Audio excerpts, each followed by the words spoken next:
Hello everybody and welcome. In this video I'm going to show you how to check software version for your headphones SOUNDPEATS RunFree Lite 2.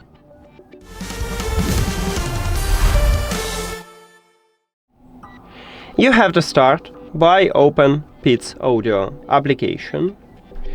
Now your headphones should be connected with the app and then the application open for you the headphones menu. But if you are in the main menu, just tap at your headphones here at the device list, and if it's connected, it will open for you the headphones menu. Now click at the three lines at the right top, and we have two options how to check software version. The first one, we can go to the device information, and right here at the third line we have firmware version. Firmware version is the same as software, so this one is your current version.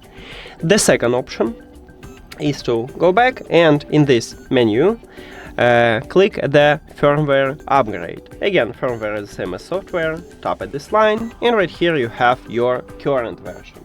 But you can also check for updates, and right here I have the latest software version. That's it. Thank you for watching this video. If you found it helpful, please consider subscribing to channel and leave the like on the video. See you later.